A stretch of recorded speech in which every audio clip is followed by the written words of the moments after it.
Can you add more context about the history? Yeah, of course. So for me, the journey started off when I was in corporate. We would love to get like a behind the scenes, like a quick story. So 2009, half of the business was let go, and I was included in that. My affiliate marketing revenue went like from, I think we were making 10 to 20K profit a month to literally zero. We then spent 5K and made 10K. Let's talk about like the story behind the creation of the BPM method. I wasn't thinking about the person behind the screen. What advice do you have and what recommendations do you have? Selling Facebook ads as a service is easy.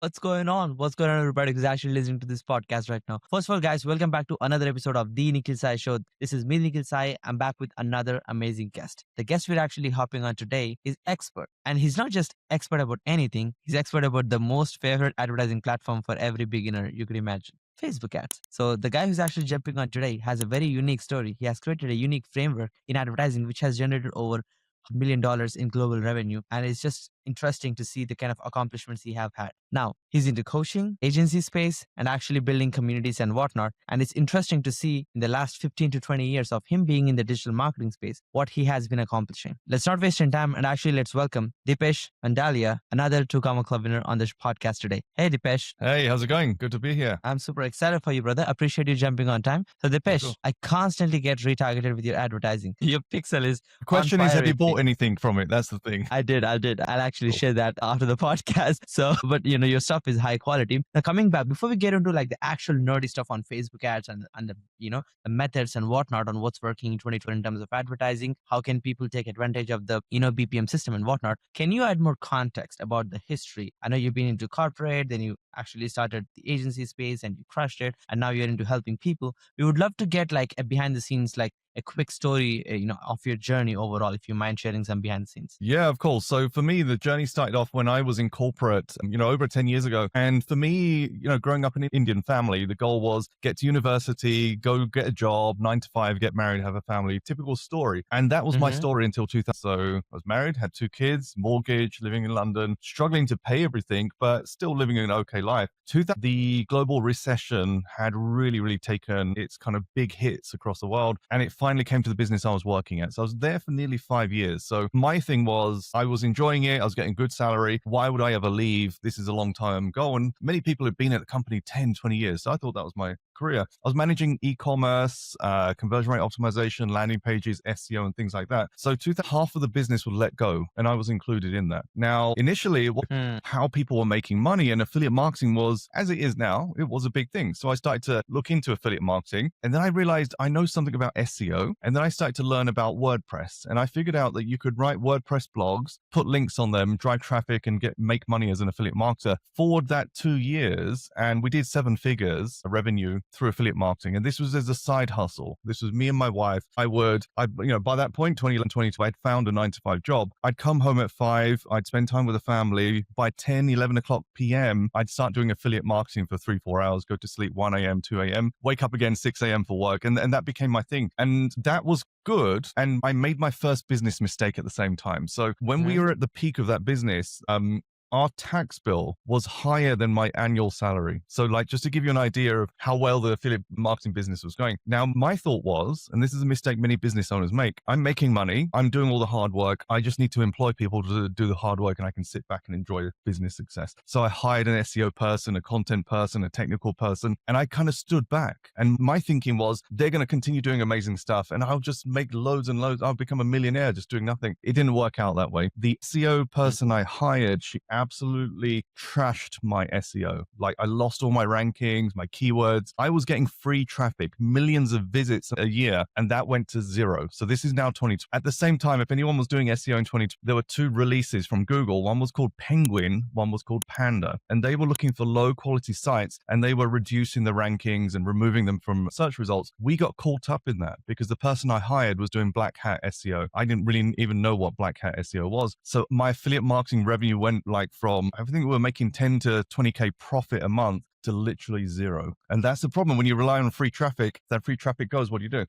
So that pushed me into Facebook. And I went back to the forums and people were like, hey, Facebook ads is really good to make money. I couldn't make money. Like I was spending thousands and thousands on ads. I couldn't make any money out of it. So I actually parked Facebook and I said, I don't think you can make money out of Facebook. And I just kind of left it as a platform, started to learn more about Google ads and things like that. As I was freelancing, someone reached out on LinkedIn and said, hey, we've got this business and we're doing okay, but we need some help and your conversion rate optimization experience looks good. Long and short is when I joined them in 24, they were spending about $1,000 to $2,000 a month on Facebook ads and they were making loss, but they were making sales. And it's the first time I saw a business actually making money out of Facebook. So I looked at it and I thought, maybe if I tweak conversion rate, maybe if I tweak average order value, could I make money out of this? We then spent 5K and made 10K. We then spent 10K and made 50K. And all of a sudden it's like, this thing works. Like you can actually make money through Facebook. And that's kind of what led me into the journey of Facebook. And 18 months later, we took that business from 8 to 26 million. And that caught attention from Facebook. And I got flown out to Menlo Park. And the crazy thing is they're asking me, what's your secret? How did you make this work? I'm like, I don't even know. I think I know how it works, but I don't really know. It took me a few more years to framework it and figure it out and dissect it and things like that. But I was just like many people, just kind of making it up, put money in. It seemed to be working, throw more ads at it. I didn't have a structure, but things were working. Wow, isn't that a one-of-a-kind journey, Deepesh? And the crazy thing is, like, we peaked, we were spending, so I mentioned we spent 10 a month, made 50. At peak in 20, we were spending hundreds of thousands a day on Facebook ads. It was mind-blowing. And it was also super stressful because, like, if you spend $1,000 a day and let's say performance goes up or down, maybe you lose $100, $200. Now amplify that and say you're spending 100,000 a day, you're losing 10, 50, and if things don't work out, Scary. It's stressful. It really was. Yeah. Yeah, it is. It is totally. Now, it is definitely interesting to see the kind of pivot you actually had. Let's talk about Facebook ads has been a thing from long time, especially in 20, it got picked up very well. 29, it was a primary source right now. And now there is a strong debate between Facebook ads doesn't have the quality, YouTube ads has quality kind of debate is what I'm hearing so much. I would love to know your perspective and thoughts on moving forward what kind of businesses should focus more on Facebook ads versus Google? So I think the key thing for me is Facebook used to be a lot easier pre-iOS 14. So in 20, Apple made some changes on privacy that affected Facebook and its tracking and its ability to see what people are doing. I would argue that up until 20, Facebook ads was really, really easy. You didn't really have to be good at marketing, advertising, avatars, creatives. You could almost just throw things on Facebook and Facebook would figure it out because it was super clever. After 2020, things changed and it became more difficult. So when people come to me or I see, people say Facebook ads isn't working or it's harder and YouTube is better and Google's better and stuff like that. It's nothing like that. What's happened is you have to be better at marketing now. So you need to be better at pulling someone out of the news feed or wherever you're running your ads and giving them a reason to click. Whereas before it's especially 20 to 20, people would see an ad and in many cases it looked really cool. People just click the ad and move on. Now they don't trust a lot of advertisers. And so you have to work harder on that. And there's many kind of techniques and tactics which we can talk about. But the key thing is, I don't think there's many industries that don't work on Facebook. I can't think of any. I'm pretty confident if there's someone that says this only works on YouTube or Google ads or TikTok and it doesn't work on Facebook, I can almost guarantee if I have a look at that, so the way they've set up their offer, their messages and stuff like that, they're probably doing something wrong as opposed to Facebook not being able to work for them. Interesting perspective. So you're basically saying that a network of 3 billion plus people active on the platform, it cannot go wrong. The message might not be fitting the platform itself. So yeah, it's a really interesting perspective. Let's talk about the story behind the creation of the BPM method. How did you actually get that? And give us a mini masterclass if possible. Absolutely. So the BPM method stands for brand driven performance marketing. And the idea is I was brought up as a marketer, as someone who's interested in numbers and three-letter acronyms, CPM, CTR, and CPA, and all those kind of things. So I was a performance marketer. So I was always looking at optimizations, looking at data and things like that. When I looked back at where I failed with Facebook, it was because I focused too much on the numbers. I wasn't thinking about the person behind the screen. Now, if you think about it, a lot of us marketers get caught up in that. We'll just launch some ads, look at the click-through rates, look at the cost per click, look at conversion rates. But at what point do we think there's a human on the other side of that click? What are they thinking? What are they feeling? marketing? How do I motivate them? How do I get into their mind? And that's where the brand driven part of marketing comes in. When I go back and I look at the last 15 years of my career, the good campaigns I've seen, whether I've been working for a company or freelancing or running my own offers, have come down to really good marketing messages. And I go back 15 years and look at the people I've worked with, the colleagues, the managers, and the best ones really understood the psychology of how the mind works. And the psychology of how the mind works has not changed in the last 100 years, 500 years, 1,000 years. What has changed is the way we deliver our ads or deliver our marketing. So 100 years ago, obviously there's no Facebook, there's no digital marketing, yet people were still buying things. People were still seeing headlines and being motivated. So where I started to spend more time was understanding how the likes of David Ogilvy, Claude Hopkins, Gary Halbert, people like that thought, and how could I combine that into what I know about ad platforms? And that's where the merger became on the brand-driven performance marketing, where I start with the question of who am I targeting? What's the transformation or opportunity am I delivering them? What are their emotional needs and desires? Where are they at right now? And how can I influence them and break down their objectives and barriers? That's as simple as it is. When I've answered all those questions, ads become easy. And that's the thing, like the ad platform's not there to solve your marketing problem. It's the fuel for the fire. So if you've got a really bad marketing message, your ads are bad, your funnel's bad, you can do the best Facebook setup you want, but it's just not going to work. And that's really what I focus on. Yeah, I completely agree with the approach, and it makes almost 100 sense to realize that you're right. Like, we just look at the data, but behind the scenes, it's really a human being who just thinks like us and acts like us. And as long as we try to serve them or capture their attention and talk to their pain points, I genuinely believe ads can work too, without any doubt. Now, if you could actually look at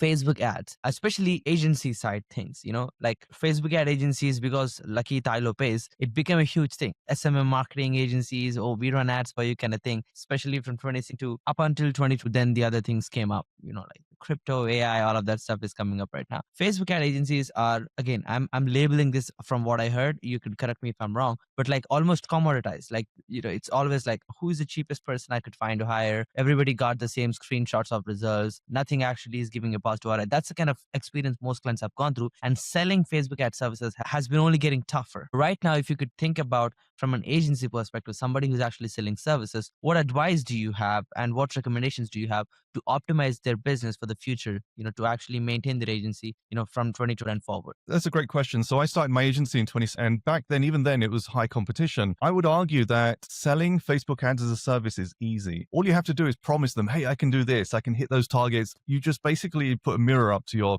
prospect and they say, I want this, I need help with that. And then you say, hey, I can do that. The problem is getting results. And if I don't have data on this, but I'm pretty confident if you went through every single agency on the planet that offers Facebook ads, their retention rates would be generally low. It's the small percentage of agencies that can retain clients for more than 6 months, more than 12 months. The reason for that is very easy to close. And I made this mistake when I started my agency. It's very easy to close, but it's hard to get results when you're not set up for it. So even in 2016, when I started my agency, I had big successes with Facebook behind me, but I didn't have a process to repeat that for multiple client at a time as a contractor. Now you're going to an agency and we had 12 clients running at the same time and I needed to hire media buyers, account managers, copywriters, all that kind of stuff. You have to change. Like, I was a good Facebook advertiser. I was a bad agency owner.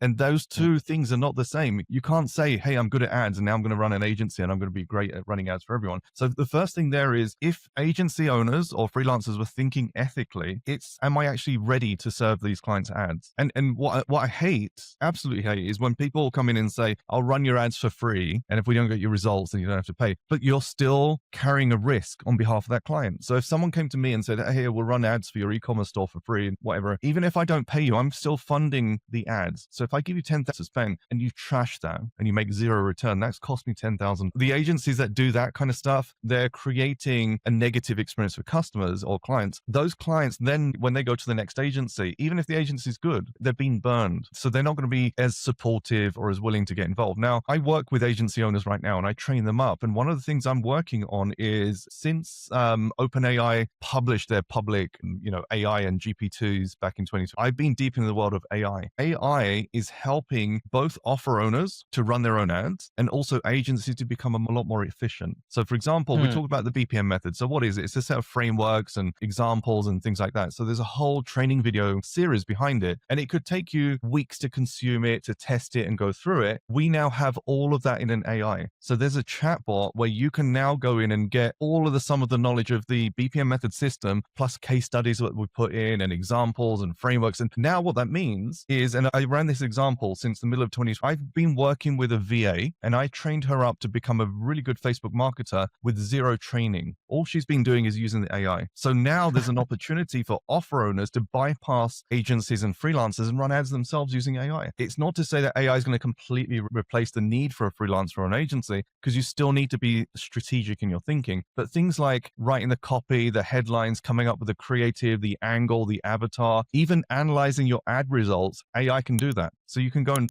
copy your ad results, paste it into AI, and you can literally say, based on this data, what's working, what's not, and what should I do next? So like that kind of stuff used to take 6 to 12 months experience to get good at. You can now get that from AI. So my goal with that is, how can we get offer owners, e-commerce, info product, coaching, whatever it is, to run their own ads using AI, bypass the need for an agency, especially if you're not spending more than 20, 30K a month. I don't believe you need an agency. You just need help and guidance, and that's where the AI comes in. Then if you want to scale that and you don't have time, because the problem is, I have this myself, like I have an agency, but even when I'm running ads for my own offers, as much as I want to get involved, I can't. I'm a business owner now. I can't run ads. I don't have the time to do all that stuff. But I can train up people with the AI tools and give them the frameworks to just go and run those ads as well.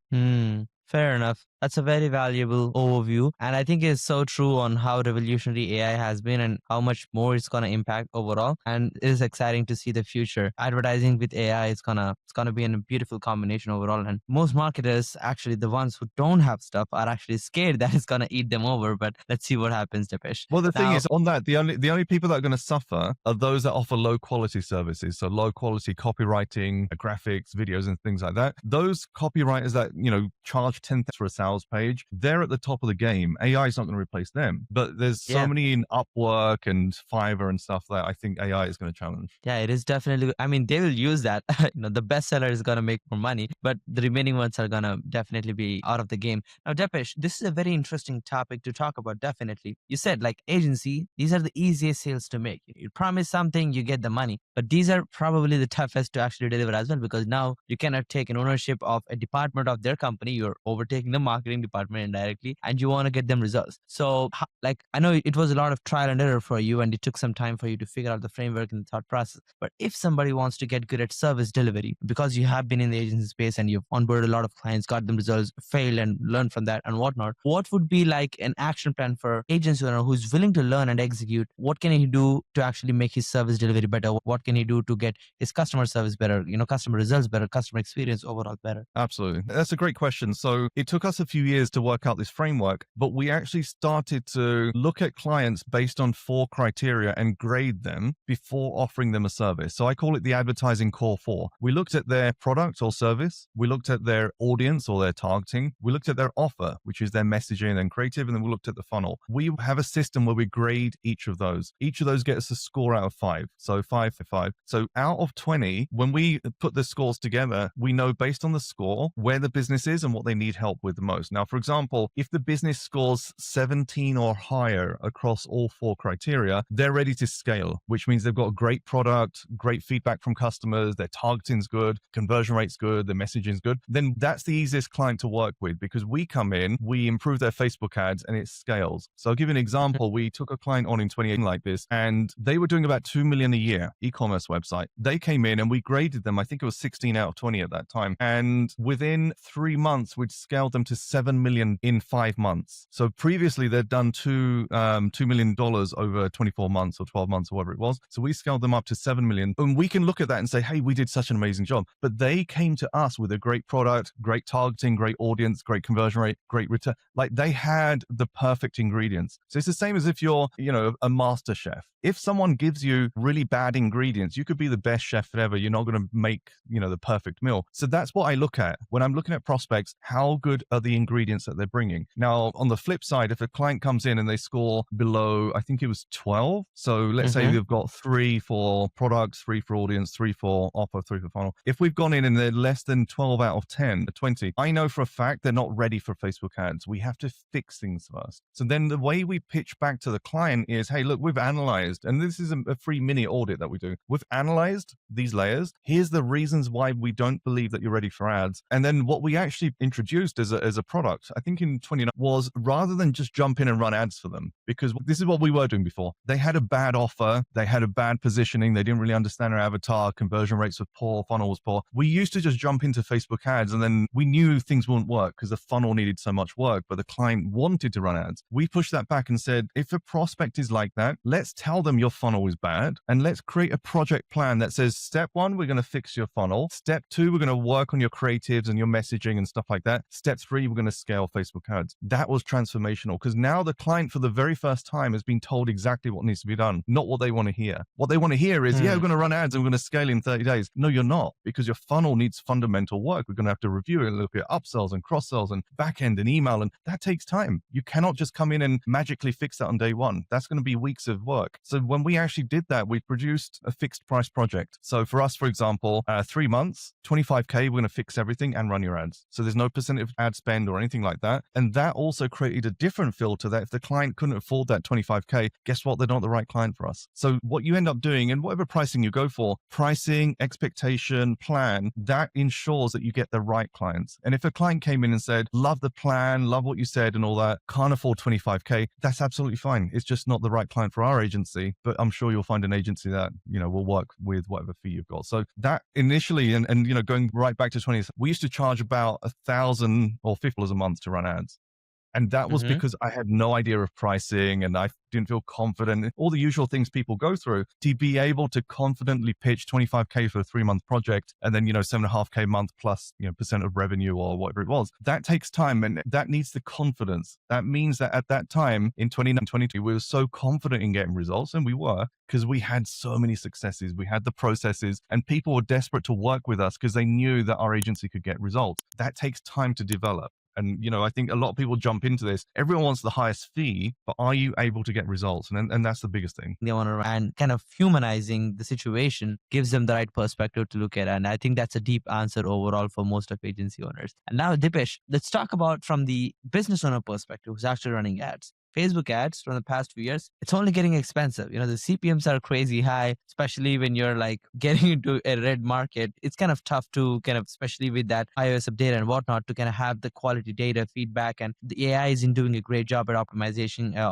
and showing it to the right people. What kind of suggestions do you have for a business owner who is running ads right now? What can he do to make sure he could actually have a positive ROI? Because from my past few interactions, what I've been actually hearing out, a typical business owner is not even seeing a 3x return on investment, even for a high ticket offer. So I'm concerned, especially when somebody is selling a digital product, which are low ticket, like they're literally losing money. I know we could do upsells, cross sells, but what do you see like the shift here, or what do you think a way for them to, move to the right boat? So there's 2 parts of this answer. The first part is ads are too expensive. What do I do? Advertising right now, if you want to be successful with Facebook ads, requires content, requires engagement, requires trust. So where does trust come from? Trust is, how long have you been running your ad account? How many page fans do you have? What's the engagement like? One of the things that Facebook cares about a lot is negative engagement. So if people are hiding your posts, reporting your posts, and posting negative comments and things like that, your ads are naturally going to cost more. So one of the most basic things you can do is when you're running ads, read the comments and respond or hide the negative ones or whatever you need to do. I've got a client right now and he's running an e-commerce store. He doesn't monitor ads, and he looked at ad performance for one of his ads and he's like, oh, it used to work really well and now it's more expensive. I'm just going to pause the ad. I said to him, have you read the comments just to see if there's anything there? And one of the comments was negative around the product. Now that's the reason the ad has stopped performing, not because of the creative or the copy or the targeting. It's because someone put a negative comment. He's basically ignored it and other people have seen it and they're responding and stuff. Those kind of things matter. So that's just one level. level. The other level is when you have a Facebook page, if you have 1 like or 10 followers or whatever it is, that's a poor engagement. If you have a page with 10 people and you're running ads to it, that's giving Facebook confidence that people like your product, your brand, and therefore you're more likely to give Facebook users a good experience. And I've seen multiple times, I've audited hundreds and maybe even thousands of ad accounts. I can tell you every single time where the CPM is low, the brand owner has a page, the page is engaging, it's got content going out once or twice a week, they've got thousands of fans, and their CPM, their ad costs are low. So like this is one of the big things I think a lot of people forget when they run ads on Facebook is you need engagement, you need content. So that's on the one side. Now to answer your question on 3x and trying to get results and things like that, one of the big fundamental changes I think I made for my own self as I started running my own offers and understand what was working on this concept of where are you hoping for profitability. So here's the thing, if you're selling, let's say a $30, are you hoping to make a profit on it? If you are, then you're going to have to be really, really good at Facebook ads in order to get your cost per acquisition lower than $30 so you can make a profit. How do you do that? High conversion rate, low cost, and that's it.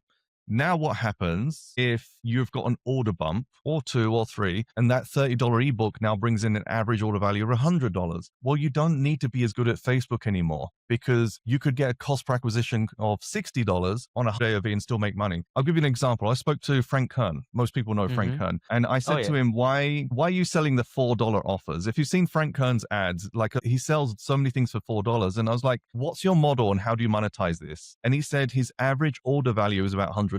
So despite someone coming in and buying a $4, his upsells, cross sells, and downsells get people to actually transact at $100. And he said, not only that, he's happy to spend $100 to acquire customers at 0 profit because the profit is in the back end. So the back end, he's got, $2,000 calls or 500 upsell or a 10 coaching program. That's where the profit is. And over the last few years, for my own info products, I've been changing the model around that. So my front ends are webinars, challenges, ebooks, self-liquidating offers, and things like that, just to get people into my funnel. I don't care what they pay. If it's $1, $7, $27, I'm working on the AOV to make it possible that I don't need to worry so much about Facebook ads, but I'm worrying more about my funnel and my back-end profitability. So I'll give you an example.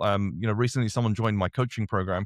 He joined my free newsletter. He then upgraded to my mastermind, my Ad Signals mastermind, which is $97 a month. He then upgraded from there to my coaching program, which is $12K. Now, I probably acquired him for about 100 or 200. He spent $12K now. So like when you're mapping out what Facebook ads is doing, for those people that are stressing out about how profitable their ads are on the front end, that's the route to insanity. Because especially right now, I would argue for all the success I've had with Facebook ads, there are tons of people that know Facebook ads better than me. However, I know how to make money out of it. And there is a difference because you could be an expert on the platform, but it doesn't mean that you're going to be an expert actually growing businesses and making millions of dollars. And I think that's the difference. Like how many mechanics out there know car engines inside out, but are they millionaires? No, it's the race driver that's the millionaire. And the race driver knows something about the mechanics, but they couldn't rip an engine apart and put it together. Yet the geeky kind of mechanic would say, hey, I can rip the engine apart and put it together. It's the same that happens with ads. Some people are like, I know exactly how Facebook ads works and campaigns and ad sets and optimizations and split tests and campaign budgets and ad sets. There's so many things you can be an expert at.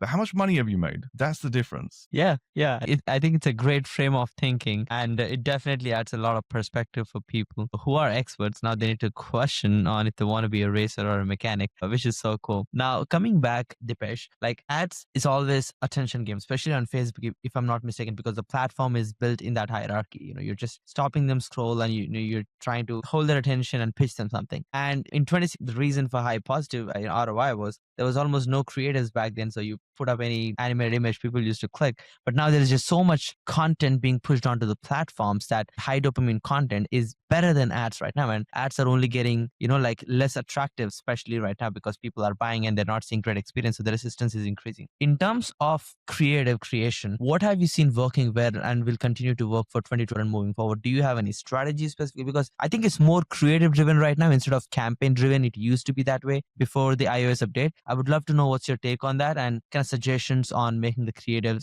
strategy better? Yeah, so one of the things we're fighting against is attention deficit. So most people, 5, 10 years ago would spend a bit more time looking at the ad, but people are so distracted right now. We're in the TikTok generation, right? People just want quick, funny, educational, entertaining things that are just going to pass the time. Like, why are you on Facebook? No one's on Facebook to buy. That's what Amazon's for. That's what Google search is for. People go on Facebook because they are in a Facebook group or they want to catch up with their friends and all those kind of cool things. So it's interruptive marketing. Facebook is like TV. No one goes onto a TV show to wait for the ads, but they know the ads are coming, right? And it's the same challenge you have with TV as you have on Facebook. How do I disrupt their attention? So that's the key thing. Now, it's not to say your ad has to be bright colors and loud and all that kind of stuff, because if it's disruptive, but it doesn't fit the flow of the platform, then it doesn't work. So for example, I've advertised on TikTok. If you're creating advertising for TikTok, it has to blend in with the feel of TikTok. So the videos, the sound, the transitions, it has to be on point in terms of what's topical right now and things like that. So to make TikTok ads work, you have to follow the trends. I'd say 80% is trends and content, 20% is, how you do your campaign structures and ads and things like that. And Facebook's kind of going towards that way as well. So when you look at your Facebook feed, which ads stand out to you? Why did they stand out? The first thing I look at is when an ad is delivered in my newsfeed, you can click on the 3 little dots on desktop and look at why someone's targeting you. And you can look at, is it interest? Is it, whatever. I look at that sometimes because sometimes I look at ads and I'm like, that's a really good ad. How do they capture me? So the first clue I'm looking at is that in 2020, I can tell you interests are working better than they have been for the last 2 years. So interests still work. And if you can capture someone who has an interest in the thing you're selling, the second question is, how do I capture their attention? How you get their attention is thinking about their mind state. So people are either in an opportunity state where they're looking for something or they're not. And if they're not, they're harder to convert. If they are, then you talk directly to them. So one of the questions I get is, do I do long form copy, short form? Do I do static images? Do I do video? I'm like, just test it. It doesn't matter. Whatever works, works. But if someone's in the kind of mindset where they're looking for a solution and your ad is straight to the point, even if, it's a cold ad and you're running it top of funnel, if the ad is, you're looking for some kind of, weight loss or something like that, and the ad talks exactly about the thing that you're looking for, but then it has context and it says, if you're looking to get in shape for the summer and enjoy the beach and be confident, and you're like, yeah, I was looking to book a beach holiday and I'd love to get my body in shape for that, then you've just literally solved a problem right there in the ad. They're going to click, they're going to go through. So that's the key thing. So it's not a case of, hey, we do weight loss and we can help you. That's too generic. But if you can find the specific problems that need solving, that's where you cut through. Then to be honest, it doesn't matter if it's a static image or a video or whatever. That's then the next step to take them into your funnel. But the key thing is, are you talking their language? Are you meeting them where they are right now? And are you able to prove that you can potentially solve their problem for them? Hmm. Pretty nice way to actually think about it, and I think this is going to solve a lot of creative problem. Now, instead of just banging their heads to the walls, most business owners or agencies, they could sit down, think about their customer and imagine talking to them and come up with 5 different frames and then start testing them, no matter if it's static or video, like you said. But yeah, that's so helpful, Deepesh. Now, one last question before we get into like a few formats here. Like running ads, like you said, like being the mechanic versus being the racer are 2 different domains. Now, you have been like good at running ads for sure. That was the reason you got success and recognized and whatnot. Like, what was the biggest challenge for you to convert that skill into an actual business where you have employees, where you have company, where you have products, where you have scale happening and more leverage? And what were your key learnings in that transition phase? For sure. So after my 25th success of helping this business become, $26 million richer, I looked at that and I had a conversation with my wife. It was end of 25th and we kind of looked at it. I was on a basic salary. Okay. So I'd made the offer owners millionaires, yet I wasn't a millionaire. And I was looking at that then thinking, what do I need to do in order to get a bigger slice of the pie? Because I'm a contractor. I'm getting paid to work for the company essentially. Whether they make, $100K a month or $1 million a month or, 2 million as they were, I get paid the same. And yes, there's small bonuses and stuff like that. So then I'm looking at that and thinking, I need to own the business in order to make more money. I first started looking at e-commerce. So in 2016, I was in the drop shipping world and stuff like that. I didn't enjoy it because at that time, and I'm sure there's better ways of doing it now, the quality of the products was poor. It took too long to deliver stuff from China and all that kind of stuff. I just didn't want to run a company like that. Then I looked at buying an e-commerce store and I nearly bought one. And it fell out last minute. But then it was a conversation with Facebook where they said, you're good at Facebook ads. What if you run an agency and we give you full support? And so that was my leverage and reason to start an agency. I had no plan to start an agency. I didn't want to start an agency. But if Facebook tell you they'll give you 100% support and they'll give you the best rep if you can grow this agency. So that's why I started the agency. But then when I was running the agency, I realized this wasn't really what I was enjoying. There was money there, we were growing and things were going well. In 2018, I launched a course, and that was thanks to, Russell Brunson and learning the ClickFunnels world and connecting with people that pushed me to launch something. By the mid of 28, we had two revenue streams. One was courses, Facebook ad courses. The other one was agency. And I couldn't manage both. And the decision was, let's just focus on the agency, because the training thing, it's cool. There's some money coming in. I didn't really know enough about it. But then in the middle of 28, a guy called Jeff reached out to me, and I've still got the messenger conversation. He's like, your Facebook ads training has saved my business. He goes, I just want to thank you for publishing it and allowing me to buy it and stuff like that. And I thought, selling courses went from making money to we're actually changing someone's life here. And that changed everything for me. And it was like, I want to do a bit more of that. So then from courses, it went to coaching, events and things like that. And that's where I'm been focusing more on now. And I realize in order to make money, you have to serve people in a way that either helps to make them money or, improves their lifestyle or their health and something like that. So now my kind of main focus is, can I help them in health, wealth, or happiness? And generally I'm trying to do all three. So when I'm looking at offers, whether it's a different business venture like the AI or the masterminds or the agency, I'm looking at those three things. How can I serve people? If I can serve them on all three of them, and I look back at the products we've sold over the last 4 or 5 years and the services, the ones that have made us the most money have served on health, wealth, and happiness. And we've got, massive changes that we've made for people. It's not just helping businesses make more money, it's changing people's lives. And that's the thing that motivates me. So the thing about making money is, what's motivating you? For me, it's about working personally with people, not just, selling courses and things like that. I love to work with people and I want to see the transformations in their life. Then it's like, how can I make money out of this? And then, if you can merge the two, then it makes day-to-day stuff really fun. Yeah, that's really exciting to actually know. Now, I do have a bunch of questions for us to kind of wrap around. So, Deepesh, can you walk us through the typical tools you actually use to your projects, your client, and your personal productivity? Cool. So I guess the first thing I check in the daytime is Slack. So we use Slack for both for internal and for client comms. For projects, we use Asana. We tested lots of different tools, but Asana is the one that helps the most. And really where I rely on Asana is my daily personal to-do. And I look at my daily list in terms of what's urgent and what's important. So certain times of the day, I'll do the important stuff. So there's a really good book called Eat That Frog. And the idea is that the jobs that are the most important are often the dirtiest frogs. So the frogs being the ones you don't want to deal with because they're ugly and they're nasty and whatever. But if you can apportion part of your day early on to work on those projects, it will make the rest of your day easier. And you've actually had a high impact very first thing in the day. So I try and position my work around that. We're a Google Apps company, so everything's on Google Drive, Calendar, and things like that. We use Calendly for all our booking flows and things like that. Our CRM is on ActiveCampaign, which we've been on for 4 or 5 years. And the cool thing about ActiveCampaign is not only are we sending emails through it, but we're also managing our sales pipeline. And we have multiple sales pipelines for products and also our customer retention. So our customers are tracked on there as well. And it just makes it easier to have everything in one place. So through ActiveCampaign, I can tell if you've visited certain pages and not transacted because of the pixels there. I can see which products you've purchased. I can see where you are in our upsell journey. So taking the example from about 20, 30 minutes ago where that guy joined the email list, joined the $97 offer. I went back after he purchased the 12K program and I could see in our CRM, these are the steps he's taken. And when you start to model that, it makes it easier to repeat those funnels as well. We've built our own AI tool. So we do use OpenAI and we've built our own AI tool on top of it. So I gave you one example, which was uploading all our ads training. We've also created smaller tools for very specific tasks. So for example, we have a tool that can go into an e-commerce website URL, analyze the conversion rates, opportunities, and give you recommendations, and also design up a proposed landing page for you as well, which is quite mind-blowing that the AI can do that.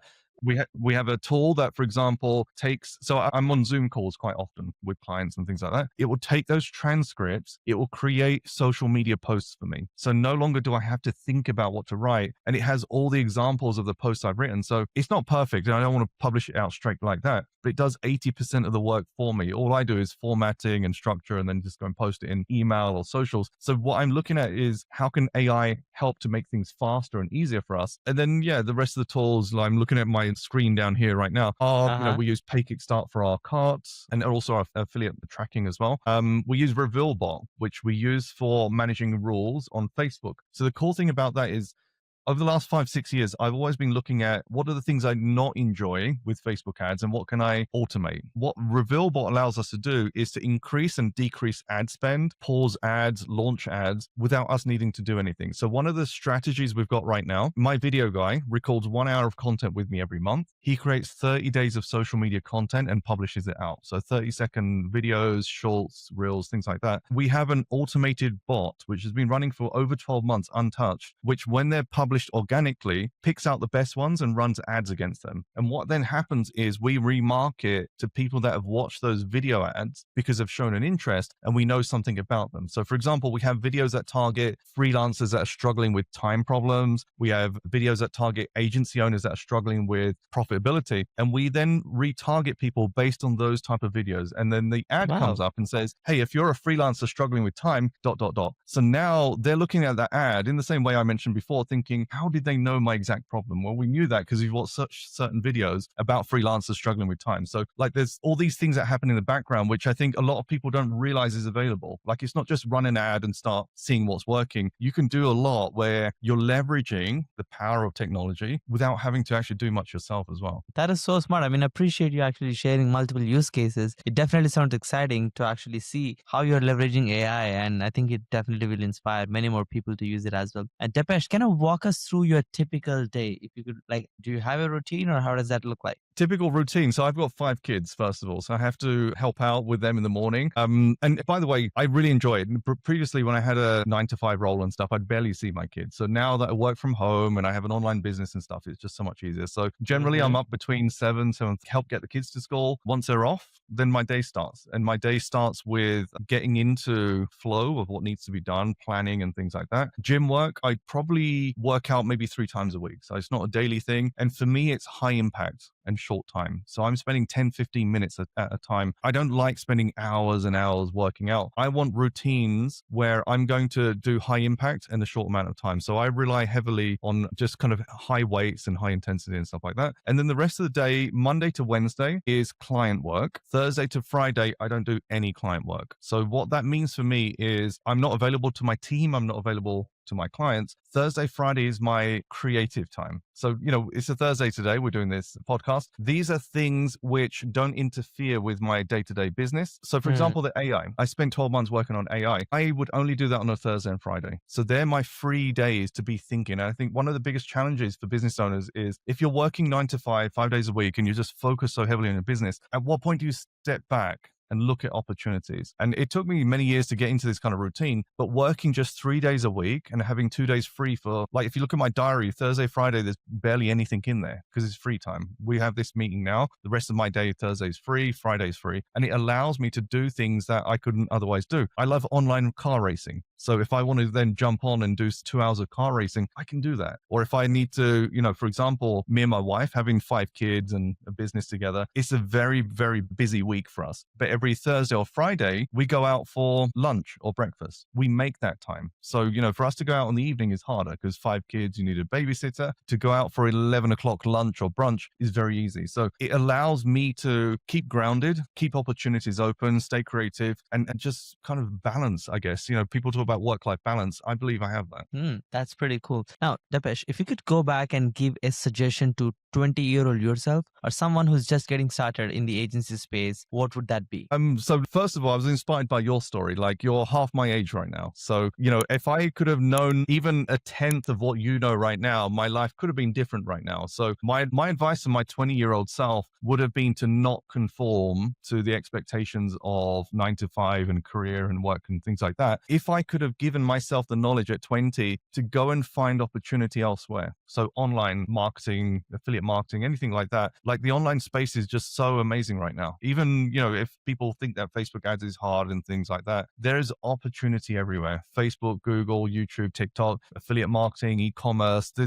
one of the challenges we have, and people that have made seven figures and stuff, is as you make more and more money, you realize it's easy to make a lot of money and there's so many opportunities. The challenge is, how do you focus on the right thing? So when you start off, when you don't have anything, you just want one offer, one funnel, and to get started. But as you start to make money, there's so many opportunities and you have to start to think a bit more narrow. So I think my advice to my 20-year-old self would be, don't follow the corporate ladder and look online for opportunities. Yeah, that is pretty cool, actually. What do you consider as your life's biggest achievements, and what are your next bigger goals? Life biggest achievement is raising 5 kids. That's not a joke. It's like, it is honestly, it's hard work. It's rewarding, but it's also quite punishing as well, because, I can deal with anything when it comes to babies, like the diaper changes and all the vomiting and all that kind of stuff. The hardest thing is sleepless nights, because when you go through a cycle of baby waking up every hour, 2 hours, you go to sleep late, you have to wake up morning. That was hard. That's the hardest thing. And I think being able to raise one child is good enough. And for us, being able to do 5 has been pretty amazing. So I think that's probably my biggest achievement, and still be smiling at the end of it. So, and that plus being involved with them as well. So growing up, I wasn't really connected to my parents, and I didn't really have that kind of friendship with them. Whereas for me now, I coach my daughter's soccer team. I'm trying to take my kids to their different events, turn up to their events if I can, and I have the time freedom to do that. Whereas before, when I was in the corporate race, I missed so many of their things. So up until 2016, when I broke free and started my own agency, I didn't have as much time to spend with the kids. Like if they had a 11 a.m. recital at school, I can't take time off work to go and watch a recital, but now I can, and I can diarize that and make sure that that time is protected. Hmm.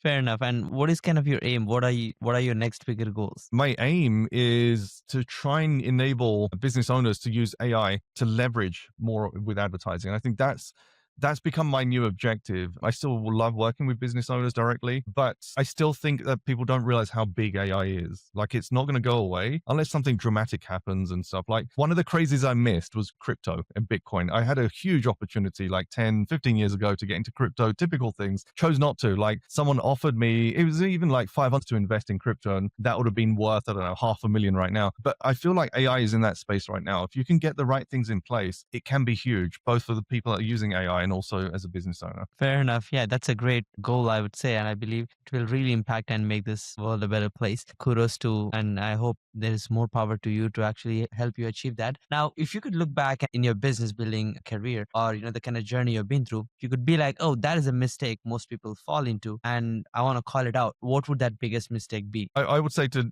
feel like you have to do everything yourself. And I think one of my biggest mistakes has not been leveraging delegation, so hiring people, but also empowering people. So my first mistake in business was thinking I could just hire people and it would just work. My business failed. And I think right now I realized I don't just need to hire people. I need to support them, nurture them, and set them goals and boundaries. I kind of see team members like I see my kids. So I need to nurture them, be there for them, be supportive, set the boundaries and the expectations and the rewards and the punishments. It's the same thing. And I think if you are a parent, then you'll understand that, how to run a team and develop a team. And I think as a business owner, you have to get good at letting things go, because, right now, for example, we just hired a new marketing manager because I try to do a lot of the marketing myself for my own business. I don't have the time. I'm a producer. I produce content, videos, trainings, things like that. It's very hard to be your own marketer as well. And you have to choose which hat you want to wear and which hats you have to give out as well. Yeah, I think it is tough, right, for marketers to give away control, but to actually make the best out of the business, you gotta take leverage on and give the seat up. But that's so cool. Like, what inspires you, Deepesh? I mean, you kind of seen it all. You have 5 kids. I'm assuming you have seen success, speaking on stages, money, making your clients 100 million plus and whatnot. What inspires you to wake up and like actually get excited to work? I think having been through the transformations of not having money, of not having time freedom, and having bad health, that motivates me to try and give that to others. And, that's something which, when I talked about earlier about health, wealth, and happiness, it doesn't just happen. You need a conscious plan. And for me, it took far longer than it should have to become healthier, happier, and to become wealthier. Like, wealth isn't making money through Facebook ads. It's what happens when you have the money. And that took me some time as well. So, I have real estate, I have a small amount of crypto, have investments and things like that. That's wealth. Running Facebook ads is great for cash flow and if you can make money out of it, great. But wealth is a different matter. And if you can make money where you could take a month off work, 6 months off work, 12 months off work, and still have money coming in, that's wealth. And that's where I think it builds a lot more freedom away from your business and also to do the things you really enjoy as well. Fair enough. Deepesh, like who are the key people who are involved in your journey in terms of supporting you, or maybe a few mentors you have followed? Anybody you would like to give shout out to? I guess apart from that, there's worked with as an employee over the last 10 years, there's always been something I've picked up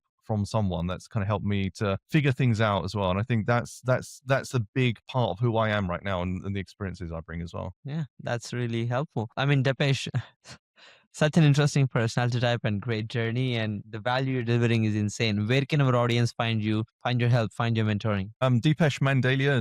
Hopefully you'll find the spelling on somewhere. But it is also, I think I'm the only person named this in the world, so hopefully it should be a fairly easy Google search as well. But yeah, that's kind of where I guess my launch pad is to find out who I am, what I do, and how to follow. Fair enough. Fair enough. So, guys, if you need Deepesh help, make sure to check out the website in the description of the podcast. And any last for before we conclude the whole session for today, Deepesh? Yeah, just like I said, your journey is inspiring. So where you went from and kind of where you are right now, and creating your own 7-figure funnels and being able to do it for others, I think that's a great example for so many people around the world to show, look, people with brown skin can also be successful. People that maybe don't have English as a first language, people like there's so many stereotypes. And like I've worked with millionaires from Bangladesh, for example. And then when you look at a country like Bangladesh, you might think, oh, it's a poor nation and things like that. These guys are crushing it with like e-com and drop shipping. I know people in the Affiliate Philippines, marketing. in Brazil, and opportunity is everywhere. I don't think location or race or level of English, anything should hold you back. And I think that's something which I hope people can take away from yourself and the other guests that you've had as well. Oh yeah, absolutely, Deepesh. And that's one of the main intentions of this show as well. I wanted it to be like a documented proof that anybody could actually make it with the right intentions, along with executions and learning throughout the journey and staying consistent overall. And I'm glad that I'm able to pull the right guests in who are able to inspire and share behind the scenes and actually share the true learnings,